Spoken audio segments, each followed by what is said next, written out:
Of course, it was a pretty amazing day in the Parliament. 2 years of anger boiled over with the opposition leader and the Prime Minister exchanging insults and invective. During a rare move to sack the Speaker, as Chris explained, Tony Abbott said that Julia Gillard's government should have died of shame, a nasty echo of the slight directed at her father. The Prime Minister unleashed on Mr Abbott's character, calling him a misogynist. Here's Chris Uhlmann with The Day.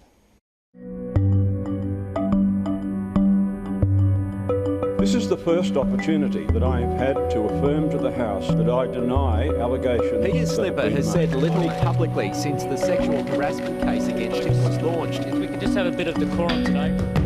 It's been 6 months since Peter Slipper last graced the Speaker's chair. He still has the title and the salary, but has stood down from chamber duties while sexual harassment claims against him are tested in the federal court. Mr. Slipper, how was the mediation? Was successful? He might be out of sight in Parliament, but he isn't out of mind. This Speaker is no longer a fit and proper person. His occupancy of the Speaker's role is no longer tenable. The damage that's been done to this Parliament has damaged us all. Court disclosures of more base text messages sent by Peter Slipper are the latest bludgeon in this Parliament. And I only allude to the gross references to female genitalia which are contained in the uncontradicted, undenied evidence before the court about the conduct of this Speaker. This was the opportunity the Coalition had been seeking since Peter Slipper deserted its ranks for the trappings of office in November. And I move that, as provided for by Section 35 of the Constitution, the Speaker be removed from office immediately. In 112 years of federal parliament, no Speaker has ever been voted from office, and it's a decade since an opposition has tried.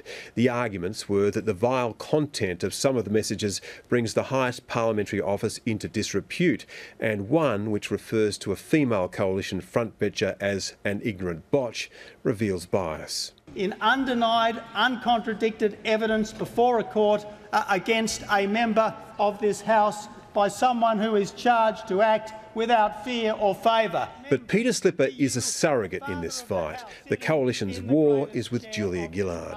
Well, I say to this Prime Minister, just as the Speaker has failed the character test, you, Prime Minister, are about to fail the judgment test, and every day that you, Prime Minister, run a protection racket for the current Speaker, just as you ran for months and years a protection racket for the member for Dobell, you indicate your unfitness for high office as well. The Prime Minister stepped up to the fight, and her attack was direct and personal. I will not be lectured about sexism and misogyny by this man. I will not.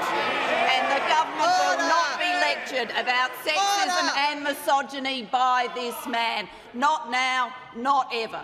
The Leader of the Opposition says that people who hold sexist views and who are misogynists are not appropriate for high office. Well, I hope the Leader of the Opposition has got a piece of paper and he is writing out his resignation. Because if he wants to know what misogyny looks like in modern Australia, he doesn't need a motion in the House of Representatives, he needs a mirror. That's what he needs. And if you've ever wondered if things like this make the Prime Minister's blood boil, then wonder no more. I was offended when the Leader of the Opposition went outside in the front of Parliament and stood next to a sign that said, "Ditch the witch." I was offended when the Leader of the Opposition stood next to a sign that described me as a man's bitch. I was offended by those things. Misogyny, sexism, every day from this Leader of the Opposition. Perhaps on reflection, the opposition leader might regret some of his choice of words today, given part of what he said so closely resembled the attack on Julia Gillard launched by broadcaster Alan Jones.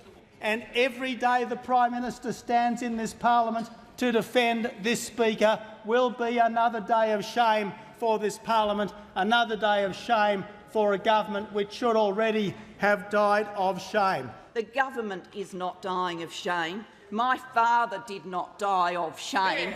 What the Leader of the Opposition should be ashamed of is his performance in this Parliament and the sexism he brings with it. Late this afternoon, the Speaker released a statement saying that the text messages were intended to be private, but nothing excused their content. He said he understood why women would be offended by them and apologised unreservedly. He kept his job today by one vote. The result of the division is ayes 69, noes 70. The question is therefore negated.